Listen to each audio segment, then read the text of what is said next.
Deuxième partie, donc, notre cœur, la clé de toutes nos solutions en Christ, par Christ et pour Christ. Est-ce que notre cœur appartient réellement à Jésus? Beaucoup le croient, mais ce n'est pas vrai. Et ça, c'est le Seigneur par son Saint-Esprit qui va vous amener à une pleine conviction quand vraiment votre cœur appartient à Jésus.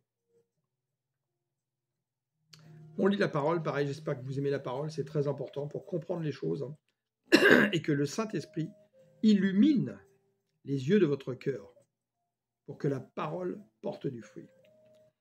1 Samuel 13, verset 14. Et maintenant ton règne ne durera point. L'Éternel s'est choisi un homme selon son cœur. On parle de David, qui n'était pas encore roi, qui était berger. Et l'Éternel l'a destiné à être le chef de son peuple, parce que tu n'as pas observé ce que l'Éternel t'avait commandé. Donc là, il parle au roi Saül, par la bouche de Samuel. 1 Roi 11,4. À l'époque de la vieillesse de Salomon, donc le fils de David, ces femmes inclinèrent son cœur vers d'autres dieux, et son cœur ne fut point tout entier à l'Éternel. C'est un de nos problèmes pour beaucoup d'enfants de Dieu aujourd'hui. Notre cœur n'est pas tout entier à l'Éternel. Il est beaucoup plus à une partie du monde, donc à l'esprit du monde qui vient de Satan, qu'à Dieu, l'Éternel. Et c'est bien notre problème. Son Dieu, comme l'avait été le cœur de David, son père. L'Éternel fut irrité contre Salomon parce qu'il avait détourné son cœur de l'Éternel, le Dieu d'Israël qui lui était apparu 2 fois. Il lui avait à cet égard défendu d'aller auprès d'autres dieux, mais Salomon n'observa point les ordres de l'Éternel. Et on voit que là, l'Éternel va se retourner contre sa postérité.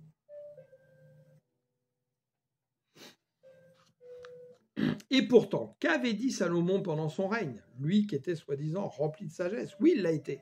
Mais son cœur n'est pas resté tourné vers l'Éternel, ce qui a provoqué la fin du règne de Salomon. Proverbe 15, 13. Un cœur joyeux rend le visage serein, mais quand le cœur est triste, l'esprit est abattu. Que nous dit le psaume? Mon âme, pourquoi es-tu abattue? Parce que justement, le cœur n'est plus tourné vers l'Éternel.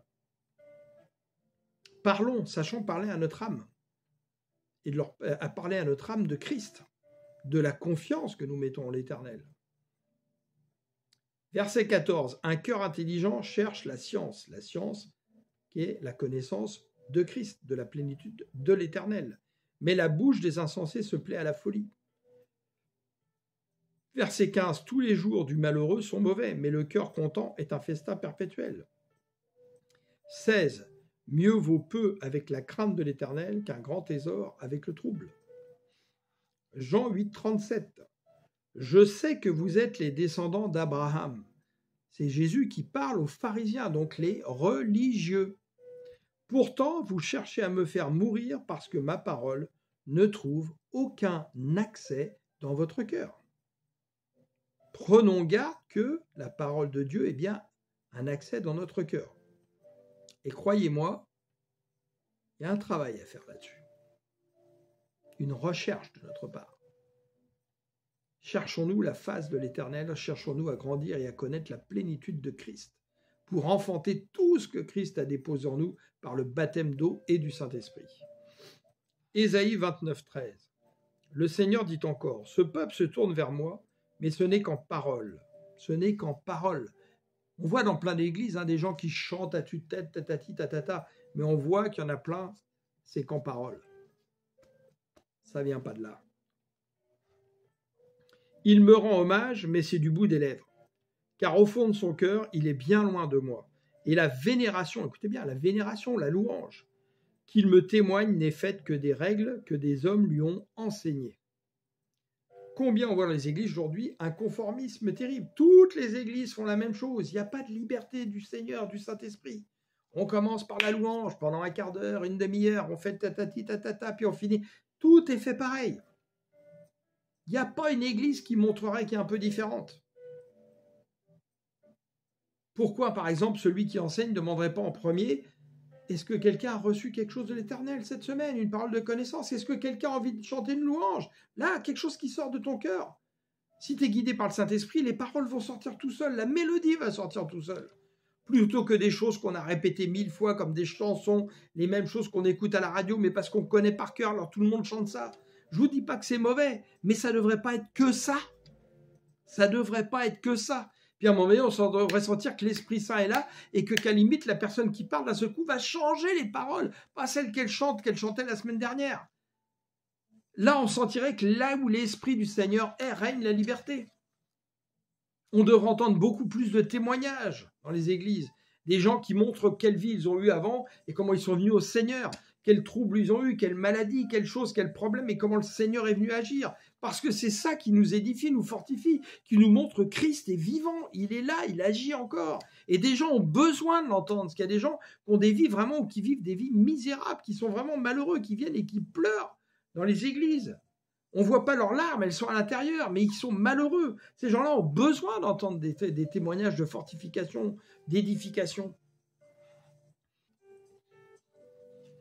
Matthieu 15, verset 7, il parle encore aux religieux. Vous remarquerez que le Seigneur s'en est pris particulièrement religieux, il ne s'est pas pris aux gens qui traînaient dans la rue. Et il faut voir comment l'esprit pharisianiste est revenu totalement dans nos églises, quelle que soit la dénomination. Parce que la plupart ont fait des écoles bibliques.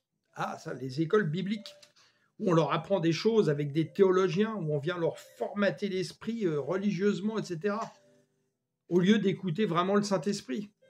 Où on vient leur farcir la tête avec des explications grecques, alors que le grec a totalement altéré la parole de Dieu. Quand on cherche dans les profondeurs de l'hébreu, des mots en correspondance code strong, etc., on voit que waouh, c'est tellement plus puissant, tellement plus profond que la traduction grecque. Et résultat, tout le monde répète la même chose, parce que tout le monde a été formaté dans les mêmes écoles bibliques avec les mêmes structures, les mêmes choses, les mêmes enseignements. C'est le conformisme. Pourtant, le Seigneur avait dit quoi? Je mettrai mes commandements dans leur cœur, je mettrai mon esprit en eux, ils auront un cœur de chair au lieu d'un cœur de pierre, etc. Ils n'auront plus besoin de s'enseigner l'un l'autre. Pourquoi on n'en est pas là, majoritairement? Parce qu'on n'écoute pas le Saint-Esprit. C'est la Bible déclare, la Bible déclare, la Bible déclare. Moi, j'ai fait le truc prophétique, j'ai fait l'école biblique, tatati, tatata. Moi, on m'a appris ça, et puis il y a le pasteur d'à côté, il dit la même chose que moi, donc c'est comme ça qu'il faut prêcher. Bah, peut-être pas. Peut-être pas. Matthieu 15, 7. Je répète, hypocrite. Ésaïe vous a fort bien dépeint, ce qu'on vient de lire, dans sa prophétie. Ce peuple m'honore du bout des lèvres, mais au fond de son cœur, il est bien loin de moi. Le culte qu'il me rend n'a aucune valeur, car les enseignements qu'il donne ne sont que des règles inventées par les hommes. Et aujourd'hui, on a tout mélangé. On a mélangé un peu de la loi, un peu de la foi, quand ça nous arrange. On fait son marché, en fait. Comme si on va au magasin. Tiens, ça, je prends. Non, ça me plaît pas. Ça, je prends pas. En voyant la grâce imméritée de l'Éternel, la bonté, la miséricorde qui durera toujours de l'Éternel. Lui qui a un cœur, waouh. Jérémie 24, 7. Je disposerai leur cœur à me connaître et à savoir que je suis l'Éternel. Alors ils seront mon peuple, et moi je serai leur Dieu, car ils reviendront à moi de tout leur cœur, de tout leur cœur, de tout leur cœur. Le cœur, le cœur, le cœur, le cœur, le cœur, le cœur, le cœur. Rien que le cœur. Tant qu'on n'a pas compris ça, on est à côté de la plaque. Ézéchiel 11, 18. Alors ils viendront, et ils en ôteront tous les objets abominables et toutes les idoles. Alors, concernant les idoles, c'est pas que des statues de pierre ou des autres dieux. Tout ce qui devient une idole, c'est quelque chose que vous mettez avant le Seigneur dans votre vie. Aujourd'hui, dans le monde, on a plein d'idoles.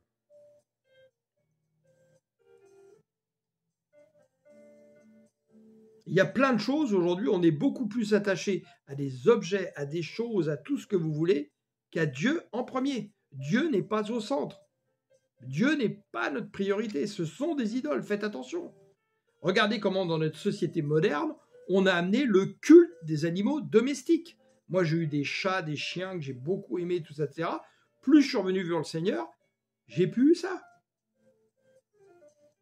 Et j'adore toujours les animaux. Je suis toujours très heureux de venir caresser un animal. Quand je me promène dans la nature, j'ai même des animaux qui viennent à moi. Mais j'en fais pas une idole. Aujourd'hui, c'est devenu de la folie. Les gens sont sous la coupe de l'animal. On voit des gens où en fait c'est le chat et le chien qui dirigent la maison. C'est même plus eux. C'est plus eux les maîtres, c'est eux les esclaves de l'animal. Mais c'est de la folie. Et il y a plein d'autres choses. On ne se rend pas compte de toutes les idoles que nous pouvons avoir dans notre vie, où justement Dieu n'a pas la première place dans notre cœur. Examinons notre cœur, demandons à Dieu d'examiner notre cœur. Plus on arrive justement à faire en sorte que Dieu soit le centre dans notre cœur, notre priorité, plus le Seigneur va agir en nous, plus le Saint-Esprit va agir en nous, plus nous allons être en communion avec le Seigneur. Verset 19. Je leur donnerai un cœur qui me sera entièrement dévoué et je mettrai en eux un esprit nouveau. Un esprit nouveau. Quel est cet esprit nouveau? L'esprit de Christ, la pensée de Christ, la plénitude de Dieu en Christ. J'ôterai de leur être leur cœur dur comme la pierre et je leur donnerai un cœur de chair. Donc un cœur plus tendre. Afin qu'ils vivent selon mes ordonnances, qu'ils obéissent à mes lois et les appliquent, ils seront mon peuple et je serai leur Dieu. Quant à ceux dont le cœur s'attache à leurs idoles, qu'ils continuent à suivre leurs abominations, je ferai retomber sur eux ce que mérite leur conduite. C'est là ce que déclare le Seigneur l'Éternel. Matthieu 22, 36. Maître, quel est dans la loi le commandement le plus grand? Jésus lui répondit, tu aimeras le Seigneur, ton Dieu, de tout ton cœur, de toute ton âme et de toute ta pensée. Mais qu'est-ce qu'il dit en premier? De tout ton cœur. C'est là le commandement le plus grand et le plus important. Il y en a un second qui lui ressemble. Tu aimeras ton prochain comme toi-même. Et comment tu pourras aimer ton prochain avec toi-même? Avec un cœur de Dieu qui est en toi. Parce que dans ces cas-là, c'est l'amour de Dieu qui est en toi qui peut aimer le prochain. L'amour humain, il n'est pas fiable. Il se retourne très très vite, à la moindre anicroche. Tout ce qu'enseignent la loi et les prophètes est contenu dans ces deux commandements. Alléluia. Psaume 28, 6. Béni soit l'Éternel, car il exauce la voix de mes supplications. L'Éternel est ma force et mon bouclier. En lui, mon cœur se confie et je suis secouru. J'ai de l'allégresse dans le cœur et je le loue par mes chants. L'Éternel est la force de son peuple. Il est le rocher des délivrances de son oint. Le Christ. Qui est le oint? Le Christ. Quand vous lisez ça, n'hésitez pas à rajouter le mot Christ. Vous avez le droit, hein? Vous devenez la parole vivante. Vous n'êtes plus des pharisiens. Comprenez ce que vous lisez. Qu'est-ce que dit Philippe à l'eunuque éthiopien? Comprends-tu ce que tu lis? Comment le pourrais-je? Et quand Philippe va pouvoir lui expliquer, comment il va le faire? Avec le Saint-Esprit. Il n'y a que le Saint-Esprit qui peut illuminer les yeux de votre cœur avec l'Esprit qui est derrière la parole. Sinon, nous lisons comme des pharisiens, ça ne produit rien. Verset 9, sauve ton peuple, bénis ton héritage. Bénis ton héritage. Nous sommes héritiers, co-héritiers de Christ. Sois leur berger et leur soutien pour toujours. Vous voyez, quand vous lisez ça, vous n'êtes pas David qui n'a pas connu Christ, qui l'avait salué de loin. Vous, vous avez connu Christ. Alors tu as le droit de dire, tu as sauvé ton peuple, Seigneur, par ton Fils bien-aimé, Yeshua Mashiach, Jésus le Christ. Et tu as béni ton héritage par les héritiers, co-héritiers de Christ, dont je fais partie. Sois mon berger. Soutiens-moi pour toujours. La parole, elle a été faite pour vous. Comme dit le Seigneur, le Shabbat a été fait pour vous. C'est la même chose. Et Christ est le Shabbat, il est le repos. Entrez dans le repos du Seigneur. Prenez votre héritage à bras-le-corps. La parole, c'est pour vous qu'elle a été faite. C'est pas pour les chèvres ou pour les limaces. Psaume 37, verset 37. Observe celui qui est intègre et regarde celui qui est droit, car il y a une postérité pour l'homme de paix. Mais les rebelles sont tous anéantis, la postérité des méchants est retranchée. Le salut des justes vient de l'Éternel. Il est leur protecteur au temps de la détresse. L'Éternel les secourt et les délivre. Il les délivre des méchants et les sauve parce qu'ils cherchent en lui un refuge. Alors, nous sommes des sacrificateurs, hein, des prêtres, des rois prêtres, une race de rois prêtres. Lisez 1 Pierre 2, du verset 4 à 10. On l'a lu plusieurs fois sur cette chaîne. Que nous dit Malachie 2 pour rappeler ces choses? Mais c'est pareil.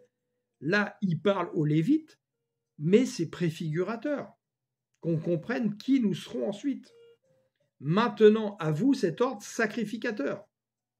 Si vous n'écoutez pas, si vous ne prenez pas à cœur de donner gloire à mon nom, dit l'Éternel des armées, j'enverrai parmi vous la malédiction et je maudirai vos bénédictions. Oui, je les maudirai parce que vous ne l'avez pas à cœur. Dieu cherche des cœurs selon son cœur. Dieu veut ton cœur avant tout. Il veut mon cœur. S'il ne trouve pas, c'est lui qui viendra te faire la guerre à un moment donné pour te faire plier les genoux et que tu te repentisses. Et si la vérité vraiment ne veut pas se trouver dans ton cœur, il viendra même t'aveugler lui-même. La parole le déclare. Jean 12, 37, malgré tant de miracles qu'il avait fait en leur présence, ils ne croyaient pas en lui, afin que s'accomplît la parole qu'Ésaïe le prophète a prononcée. Seigneur, qui a cru à notre prédication? Et à qui le bras du Seigneur a-t-il été révélé? Le bras du Seigneur, c'est l'Éternel en Christ. Aussi ne pouvaient-ils croire parce que Ésaïe a dit encore, il a aveuglé leurs yeux, parce que justement leur cœur n'était pas droit vers le Seigneur, et il a endurci leur cœur, vous voyez, de peur qu'ils ne voient des yeux, qu'ils ne comprennent du cœur, qu'ils ne se convertissent et que je ne les guérisse. C'est la parole du Seigneur. Ésaïe dit ces choses lorsqu'il vit sa gloire et qu'il parla de lui, donc Christ. Cependant, même parmi les chefs, plusieurs crurent en lui, alléluia, gloire à Dieu, mais à cause des pharisiens. Ils n'en faisaient pas l'aveu, dans la crainte d'être exclus de la synagogue. Vous voyez, ils avaient plus peur de quitter la synagogue que d'appartenir à Christ. Combien aujourd'hui des gens vont dans des églises où ils entendent bien que le message qui vient des assemblées n'est pas une assemblée qui les édifie, qui les fortifie, qui leur permettra de devenir un vrai disciple de Christ, et ils ne sortiront pas de ces assemblées et refuseront de donner vraiment leur cœur pour servir le Seigneur, pensant être exclus de cette assemblée. Et ils se dirigent vers la mort spirituelle. Je suis désolé de le dire, et je ne suis pas le seul. Je ne suis pas le seul à le dire. Écoutez le témoignage d'Andrew Wommack, qui est très intéressant, où il était dans une église baptiste où il ne produisait rien, et où il est passé dans les églises où il a bien vu qu'il y avait la mort spirituelle. Et il conseille aux gens, sortez de ces églises. Mais ça, vous pourrez l'avoir que par le discernement si votre cœur commence à être tourné vers le Seigneur. Et verset 43, car ils aimèrent la gloire des hommes plus que la gloire de Dieu. Et combien d'entre nous aujourd'hui préfèrent avoir les louanges des hommes que les louanges de Dieu? Combien de pasteurs aujourd'hui, de prêtres, de tout ce que vous voulez, ne vont pas dire les choses qu'ils devraient dire, que le Seigneur leur a dit de dire, parce qu'ils ont peur que s'ils les disent, leur assemblée se vide. Jésus n'a pas eu peur de ça, lisez Jean 6. Il a même dit à ses apôtres, « Et vous, voulez-vous aussi partir ?» Après que 5000 soient partis. 5000. Waouh. 2 Thessaloniciens 2. Il usera de toutes les formes du mal pour tromper ceux qui se perdent, parce qu'ils sont restés fermés à l'amour de la vérité, donc Christ, qui les aurait sauvés, parce qu'il n'y a que Christ qui peut te sauver. Ni une église, ni un pasteur, ni un homme, c'est Christ qui te sauve. Et comment Christ va te sauver? Quand le Père t'aura révélé le Fils dans ton cœur et que tu auras donné tout ton cœur à la vérité, à Christ. Voilà pourquoi Dieu leur envoie une puissance d'égarement pour qu'ils croient au mensonge. Oui, c'est Dieu qui envoie la puissance d'égarement. Il agit ainsi pour que soient condamnés tous ceux qui n'auront pas cru à la vérité et qui auront plus plaisir au mal. Parce qu'il n'y a pas de Suisse, il n'y a pas de pays neutre en Dieu. Tu es à Christ ou tu es au diable. Hein. Tu sers le bien, tu sers le mal, tu aimes la vérité ou tu aimes le mensonge. Hein. C'est pas, écoute, moi, ni oui ni non. Je sais pas, moi je prends pas part, moi, je suis neutre, moi. Je suis neutre. Non, ça n'existe pas. Je suis désolé. En l'éternel, ça n'existe pas. Luc 6, 45. L'homme bon tire de bonnes choses du bon trésor de son cœur, du bon trésor de son cœur. Que notre cœur soit un trésor. Travaillons avec l'aide du Seigneur pour lui demander de faire en sorte que notre cœur soit un trésor. Il travaille notre cœur petit à petit. Plus vous allez donner votre cœur à Christ, plus il va travailler votre cœur. Ne vous inquiétez pas, les choses se feront. Si vous êtes vraiment demandeur, Dieu est fidèle. Il ne vous abandonnera pas. Le méchant tire de mauvaises choses de son mauvais trésor, car c'est de l'abondance du cœur que la bouche parle. Pourquoi m'appelez-vous Seigneur, Seigneur, et ne faites-vous pas ce que je dis? C'est Christ qui parle. Je vous montrerai à qui est semblable tout homme qui vient à moi, entend mes paroles et les met en pratique. Il est semblable à un homme qui, bâtissant une maison, a creusé profondément et a posé le fondement sur le roc. Une inondation est venue et le torrent s'est jeté, donc les tribulations, contre cette maison sans pouvoir l'ébranler, parce qu'elle était bien bâtie. Parce que justement, cette maison spirituelle que vous êtes avait donné son cœur à Christ, et donc toute sa confiance en l'Éternel. Mais celui qui entend et ne met pas en pratique est semblable à un homme qui a bâti une maison sur la terre, sans fondement. Le torrent s'est jeté contre elle, aussitôt elle est tombée, et la ruine de cette maison a été grande. Et relisez la parabole du semeur, très importante. Très importante. Et aujourd'hui, beaucoup de nous sont encore dans la troisième terre, où justement les soucis de ce monde, les richesses trompeuses de ce monde viennent arracher la parole de Dieu. Et on n'est pas encore de la bonne terre. Mais rassurez-vous, il n'y a quasiment personne dans ce monde qui naît avec de la bonne terre. Ça se fait petit à petit. Mais il faut avoir envie. Est-ce qu'on a envie là d'aller commencer à faire avec le Seigneur, travailler avec lui en collaboration, participant de Christ pour enlever les pierres et les mauvaises herbes dans notre cœur? Le merveilleux psaume 119, c'est le psaume qui contient le plus de versets et donc qui est le moins lu. Et pourtant, c'est une pépite, un trésor. Je vous encourage vraiment à le lire. Moi, le premier, je ne l'avais pas lu pendant des années par flemme. Et quand j'ai commencé à le lire, je dis waouh! Il y a même beaucoup de répétitions, mais qui sont vraiment puissantes. Là, on va lire le psaume 107. Je suis bien humilié. Éternel, rends-moi la vie selon ta parole, ta parole. Agrée, ô Éternel, les sentiments que ma bouche exprime et enseigne-moi tes lois. Verset 109. Ma vie est continuellement exposée et je n'oublie point ta loi. Des méchants me tendent des pièges et je ne m'égare pas loin de tes ordonnances. Tes préceptes sont pour toujours mon héritage, car ils sont la joie de mon cœur. J'incline mon cœur à pratiquer tes statuts toujours jusqu'à la fin. Rappel dès le départ sur le sermon de la montagne, dans le début du ministère de Christ. Que dit-il? Matthieu 5,8. Heureux ceux qui ont le cœur pur, car ils verront Dieu. Heureux ceux qui procurent la paix, car ils seront appelés fils de Dieu. On parle de la paix du Seigneur, là on ne parle pas de n'importe quelle paix. Heureux ceux qui sont persécutés pour la justice de Dieu, car le royaume des cieux est à eux. Heureux serez-vous lorsqu'on vous outragera, qu'on vous persécutera et qu'on dira faussement de vous toutes sortes de mal à cause de moi. Réjouissez-vous et soyez dans l'allégresse parce que votre récompense sera grande dans les cieux. Et nous sommes la récompense que Dieu édifie. C'est ça, son Église.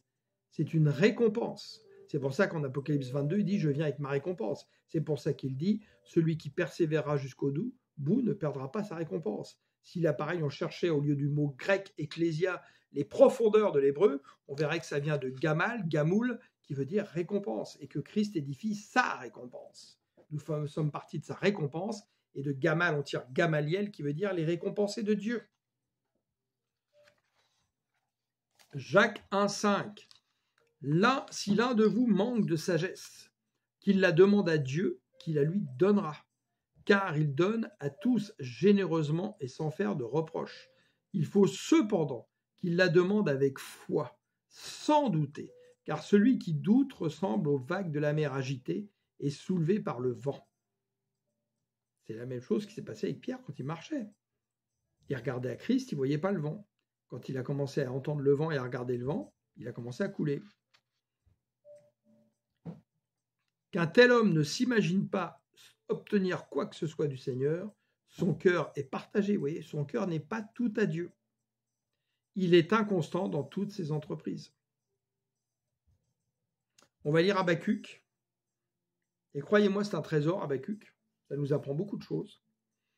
Et quand en 2021, en pleine période du Covid, où on voyait toutes les atrocités que faisaient nos gouvernants, où ils voulaient totalement mettre les passes vaccinales, les trucs, les machins, où on écrasait encore toute notre liberté, quand un samedi après-midi, j'ai crié au Seigneur en disant « Mais Seigneur, regarde ce qu'on nous fait, etc. Qu'est-ce que t'attends? Toi qui es toute la puissance d'un revers de manche, mais viens renverser tous ces gens-là. » Il ne m'a pas répondu. Mais la nuit, à haute voix dans ma chambre, j'ai entendu Habakkuk, que je n'avais encore jamais lu. Et en fait, là, Dieu m'a montré comment ça va finir. Comment ça va finir. Où Dieu va créer des méchants plus puissants que les méchants pour abattre les méchants. Et que nous, on va regarder tout ça. Et quand ça va devenir infernal, c'est là qu'il va nous enlever. Mais il va voir quand même si on garde nos yeux vers lui dans les tribulations. Habakkuk 2.2. L'Éternel répondit, « Écris cette révélation, donc c'est Habakkuk qui parle, et grave-la sur des tablettes, écris-la clairement pour que chaque lecteur la lise couramment. » Couramment, vous voyez, la lise couramment.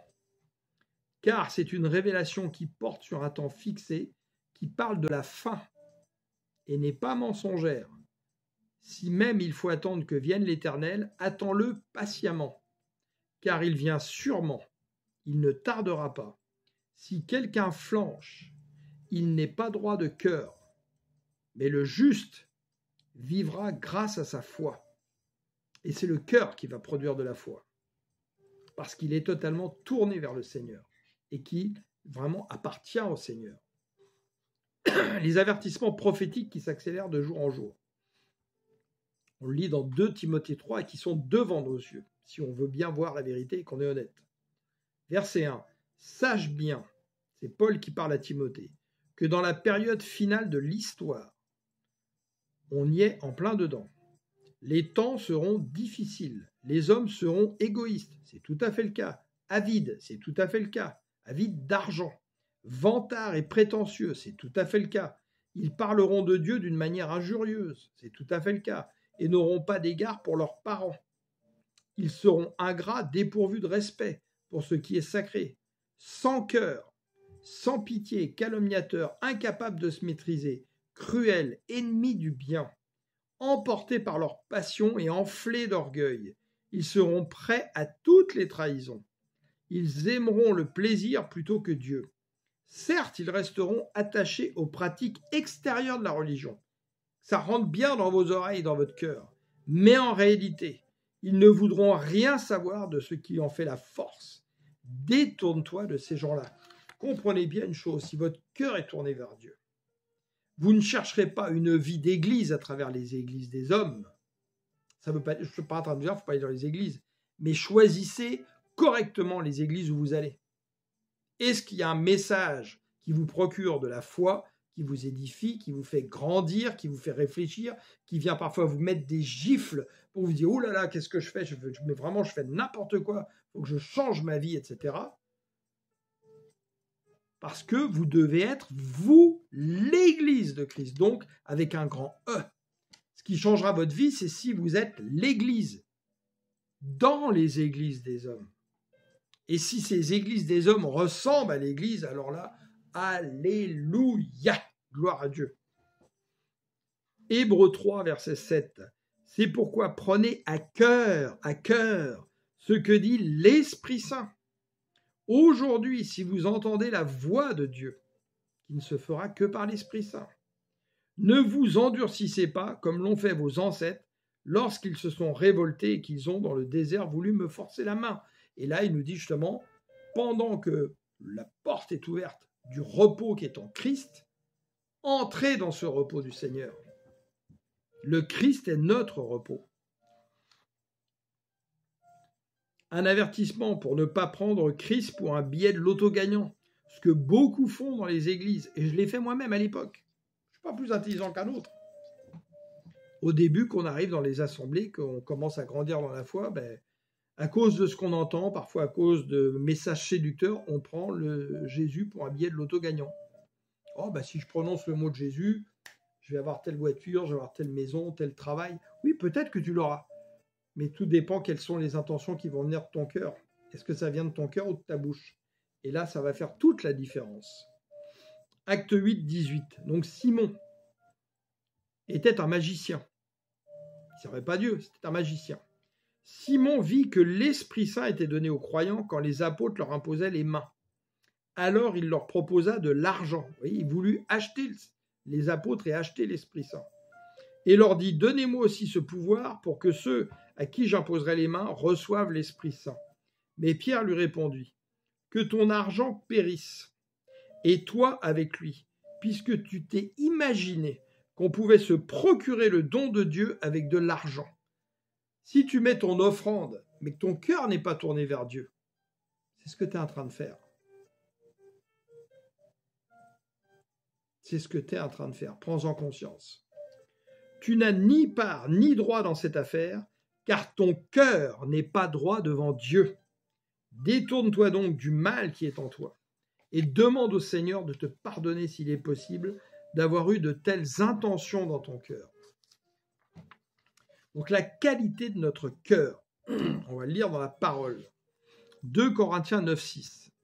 Rappelez-vous, semence parcimonieuse, donc petite semence, maigre récolte, semence généreuse, moisson abondante. Que chacun donne ce qu'il aura décidé en son cœur, sans regret ni contrainte, car Dieu aime celui qui donne avec joie. Donc une intention qui vient du cœur, pas quelque chose où on commence à calculer, à réfléchir, est-ce que... Non. Il a aussi le pouvoir de vous combler de toutes sortes de bienfaits, ainsi vous aurez en tout temps et en toutes choses tout ce dont vous avez besoin. Et il vous restera encore du superflu pour toutes sortes d'œuvres bonnes. Ainsi qu'il est écrit, on le voit donner largement aux indigents, il demeure pour toujours approuvé par Dieu. Celui qui fournit la semence au semeur et lui donne le pain dont il se nourrit, vous donnera aussi avec largesse toute la semence nécessaire et fera croître les fruits de votre générosité. Donc Jésus et son Père connaissent nos cœurs.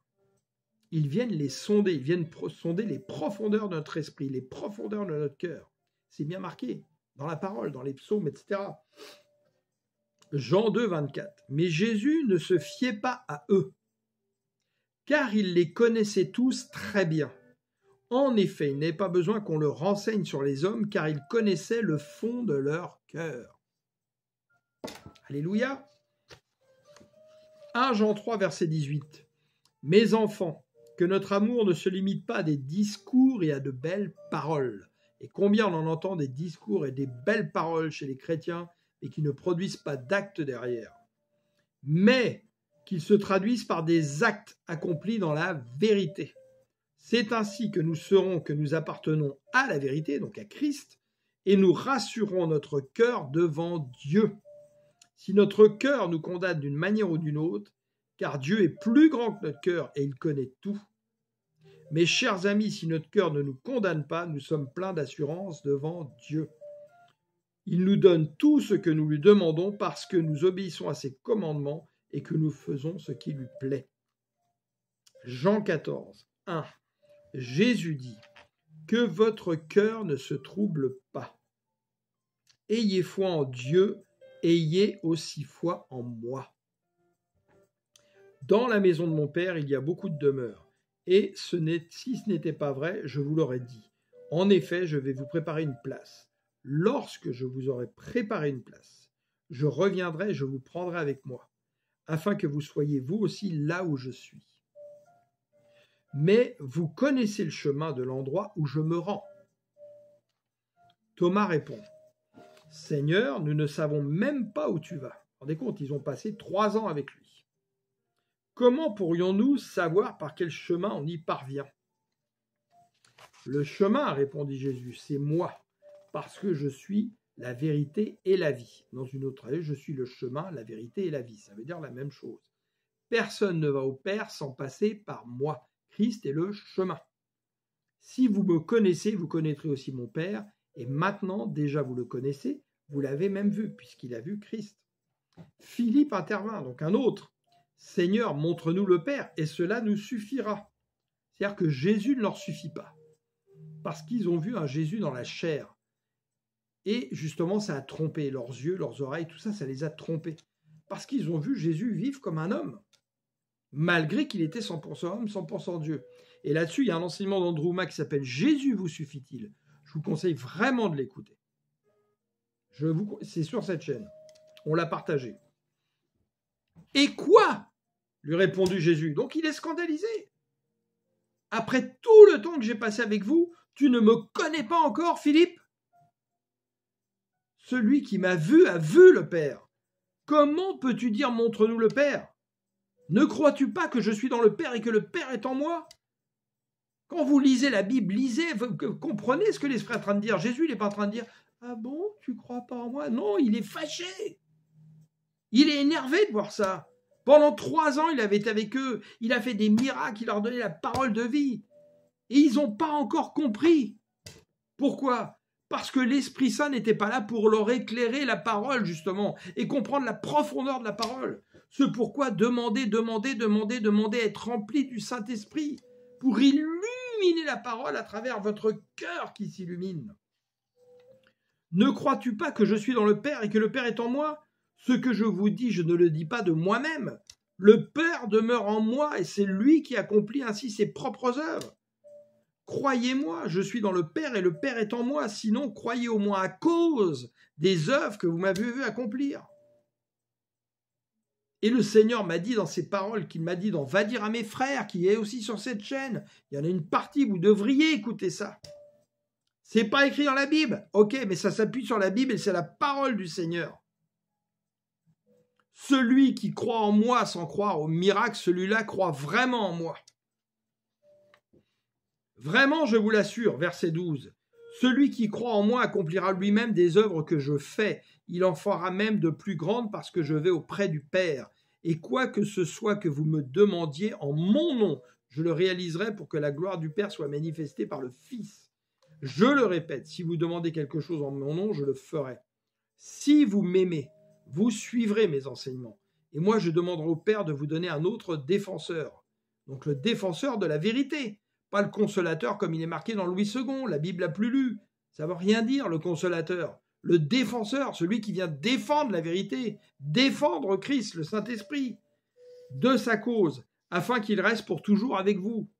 C'est l'esprit de vérité, celui qui le monde est incapable de recevoir parce qu'il ne le voit pas et ne le connaît pas. Quant à vous, vous le connaissez car il demeure auprès de vous et il sera en vous. Le Saint-Esprit sera en vous. Non, je ne vous laisserai pas seul comme des orphelins, mais je reviendrai vers vous. Sous peu, le monde ne me verra plus, mais vous, vous me verrez parce que je suis vivant et que vous aussi, vous vivrez. Quand ce jour viendra, vous connaîtrez que je suis en mon Père, vous saurez aussi que vous êtes en moi et que moi, je suis en vous. Celui qui m'aime vraiment, c'est celui qui retient mes commandements et les applique. Mon Père aimera celui qui m'aime, moi aussi je lui témoignerai de mon amour et je me ferai connaître à lui. Et je me ferai connaître à lui. Donc celui qui vit dans la crainte, son cœur n'est pas encore totalement à l'Éternel, en Jésus. Philippiens 4, verset 6. Ne vous mettez en souci pour rien, mais en toute chose exposez vos besoins à l'Éternel, adressez à lui vos prières et vos requêtes, en lui disant aussi votre reconnaissance. Alors la paix de l'Éternel, qui surpasse tout ce que peut concevoir, gardera votre cœur et votre pensée sous la protection de Jésus le Christ. Matthieu 11, 28. Venez à moi, vous tous qui êtes accablés sous le poids d'un lourd fardeau, et je vous donnerai du repos. Prenez mon joug sur vous et mettez-vous à mon école, l'école du Saint-Esprit, car je suis doux et humble de cœur, et vous trouverez le repos pour vous-même. Oui, mon joug est facile à porter et la charge que je vous impose est légère. Donc la fin de l'enseignement sur le cœur. Christ est la véritable lumière qui illumine votre cœur. Mais pour cela, son esprit doit habiter en vous et votre cœur doit lui appartenir. Jean 8, quand il parle justement aux pharisiens, où il va leur dire que justement leur père est le diable, parce qu'ils font les œuvres du diable. Verset 31. Alors Jésus dit aux Juifs qui avaient mis leur foi en lui, si vous vous attachez à la parole que je vous ai annoncée, vous êtes vraiment mes disciples, vous connaîtrez la vérité et la vérité fera de vous des hommes libres. Donc la vérité qui habitera dans votre cœur vous rendra vraiment libre en Christ. Éphésiens 1, verset 15, écoutez bien.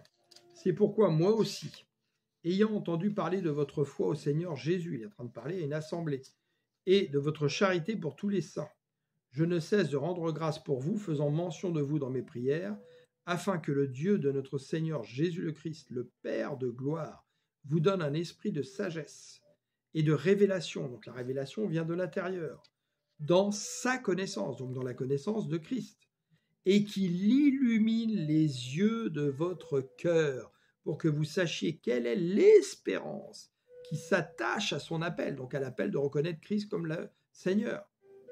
Quelle est la richesse de la gloire de son héritage qu'il réserve aux saints, vous, et quelle est envers nous qui croyons l'infinie grandeur de sa puissance se manifestant avec efficacité par la vertu de sa force. Et vous pouvez continuer à lire jusqu'au verset 23. Matthieu 6, verset 19. Ne vous amassez pas des richesses sur la terre où elles sont à la merci de la rouille, des mites qui rongent ou des cambrioleurs qui percent les murs pour voler. Donc amasser, c'est pas. Ça ne veut pas dire que vous ne pouvez pas avoir des richesses de la terre. Dieu sait que vous avez besoin de certaines choses qui sont ici dans le monde. Mais ne vous amassez pas, n'en faites pas une idole. Amassez-vous plutôt des trésors dans le ciel, donc grandissez dans la connaissance de Christ par sa parole illuminée par les yeux de votre cœur qui s'illuminent par la connaissance de Christ, parce que vous avez donné votre cœur à Christ.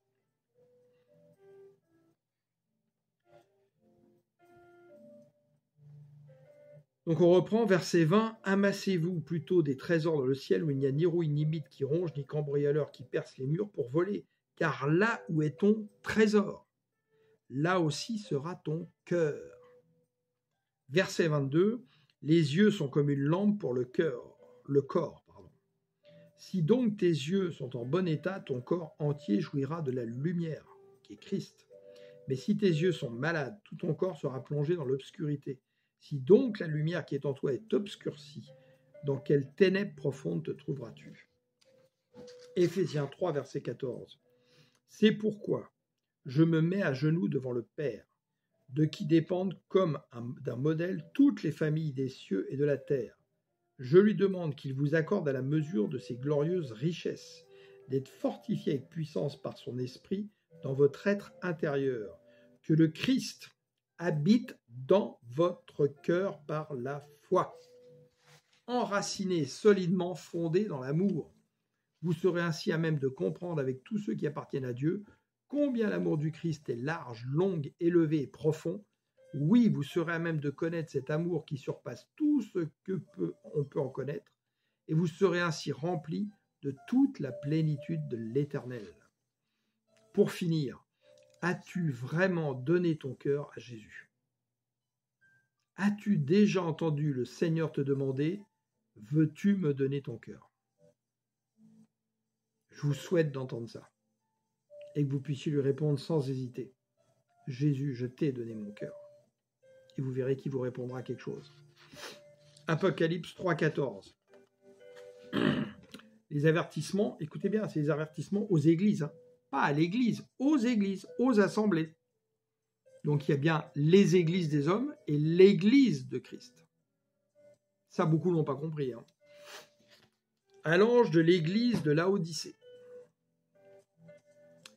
Écris, voici ce que dit celui qui s'appelle Amen. Le témoin digne de foi et véridique, celui qui a présidé à toute la création de Dieu. Je connais ta conduite et je sais que tu n'es ni froid ni bouillant. Ah, si seulement tu étais froid ou bouillant. Parce que si tu es froid, il peut rendre bouillant ton cœur. Tu ne connais pas encore vraiment Christ et il peut travailler dedans. Si tu es bouillant, alléluia. Mais si tu es tiède, tu es l'homme inconstant qui justement se laisse naviguer à toutes sortes de doctrines comme un bouchon flottant dans la mer. Et donc, en fait, tu es partagé et tu n'as pas tout donné à Christ. Tu es plus pardonné si tu ne connais pas Christ que si tu connais à moitié Christ et que, bof, ouais, ok, bon, ouais, c'est pas mal Christ, mais bon, voilà, quoi, tu comprends. Voilà ce qu'il est en train de nous dire, le Seigneur, à travers ça. Hein. Mais puisque tu es tiède, puisque tu n'es ni froid ni bouillant, je vais te vomir de ma bouche. Wow, ça devrait nous secouer quand on entend des choses comme ça. Tu dis, je suis riche, j'ai amassé des trésors, je n'ai besoin de rien. Et tu ne te rends pas compte que tu es misérable et pitoyable, que tu es pauvre, aveugle et nu. Donc dans la désobéissance. C'est pourquoi je te donne un conseil, achète chez moi de l'or purifié au feu pour devenir réellement riche, donc riche des bénédictions célestes en Christ et de la connaissance de Christ, des vêtements blancs pour te couvrir, donc viens laver ta robe dans son sang, afin qu'on ne voit pas ta honteuse nudité, donc ta honteuse désobéissance, rébellion au Seigneur, et un collier pour soigner tes yeux afin que tu puisses voir clair. Et qu'est-ce qu'il a dit? Illumine les yeux de mon cœur. C'est sur ce cœur-là qu'il faut que tu mettes du collier. Moi, ceux que j'aime, je les reprends, je les corrige. Fais donc preuve de zèle et change. Vous voyez, ceux que j'aime, je reprends, les corrige. Voici, je me tiens devant la porte et je frappe. Si quelqu'un entend ma voix et ouvre la porte, j'entrerai chez lui, je dînerai avec lui et lui avec moi. Le vainqueur, je le ferai siéger avec moi sur mon trône, comme moi-même je suis allé siéger avec mon Père sur son trône après avoir remporté la victoire. Que celui qui a les oreilles écoute ce que l'Esprit dit aux églises. Donc cette porte dont il parle, c'est la porte de ton cœur, qui fait que tu deviens une maison spirituelle qui habite l'Esprit du Seigneur. Et le versus de ça, c'est juste avant, l'ange de l'Église à Philadelphie. Voici ce que dit le Saint, le véritable, celui qui tient la clé de David, celui qui ouvre et nul ne peut fermer, qui ferme et nul ne peut ouvrir. Je connais ta conduite, voici j'ai ouvert devant toi une porte que nul ne peut fermer.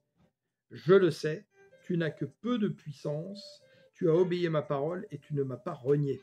Quand il parle de puissance, c'est une puissance dans le monde. Eh bien, je te donne des membres de la synagogue de Satan. Ils se disent juifs, mais ne le sont pas. Ils mentent, je les ferai venir se prosterner à tes pieds et reconnaître que moi je t'ai aimé. Tu as gardé le commandement de persévérer ce que je t'ai donné. C'est pourquoi à mon tour je te garderai à l'heure de l'épreuve qui va venir sur le monde entier pour éprouver tous les habitants de la terre. Souhaitons être cette église de Philadelphie dans notre cœur. Je viens bientôt, tiens ferme ce que tu as pour que personne ne te ravisse le prix de la victoire. Du vainqueur je ferai un pilier dans le temple de mon Dieu. Il n'en sortira plus jamais. Je graverai sur lui le nom de mon Dieu et celui de la ville de mon Dieu, la nouvelle Jérusalem qui descend du ciel d'auprès de mon Dieu, ainsi que mon nom nouveau. Que celui qui a des oreilles écoute ce que dit l'Église. Et je vous incite à lire le cahier de l'amour qui est sur cette chaîne. Enfin, vous l'entendrez, je le récite parce que beaucoup ne peuvent pas le lire, ils n'ont pas le moyen d'avoir le PDF ou quoi que ce soit. Donc je récite le cahier de l'amour, c'est la parole de Christ qui est venu visiter un enfant de Dieu. Si vous ne reconnaissez pas la parole de Christ, c'est qu'il y a vraiment un problème. Normalement, votre cœur devrait bouillonner parce que ça s'appuie sur la parole de Dieu. Et dans Va dire à mes frères, qui est aussi sur cette chaîne, où je vous donne quelques paroles que le Seigneur m'a données depuis 2022, le Seigneur parle et vous devez reconnaître la voix du Seigneur. Si vous ne la reconnaissez pas, je vous dis franchement, c'est qu'il y a un problème. Votre cœur n'est pas encore tourné vers Dieu. N'essayez pas d'enfermer Dieu dans la Bible. La Bible est une chance pour nous parce que nous avons au plus grand nombre la connaissance de la parole de Dieu, mais sans l'Esprit qui a fait en sorte que la parole existe et ce qu'elle a produit par l'Esprit qui est derrière, donc toute la puissance du Seigneur, la parole ne nous sert de rien si elle n'est pas éclairée par le Saint-Esprit qui vient illuminer les yeux de notre cœur. Notre cœur, tout est basé là. Notre cœur, Dieu cherche des cœurs semblables à son cœur, ce qu'il cherche, pour que notre cœur soit en union avec le cœur de Christ. Venez parfois même dire, Seigneur, je veux connecter mon cœur à ton cœur. Vous allez voir que des choses vont se passer. J'espère que cet enseignement aura pu vous être utile et vraiment, je prie le Seigneur de venir toucher votre cœur en ce jour. Amen. Alléluia. Gloire à Dieu, gloire à notre Seigneur de gloire, Christ, Yeshua Mashiach. Merci pour son Saint-Esprit.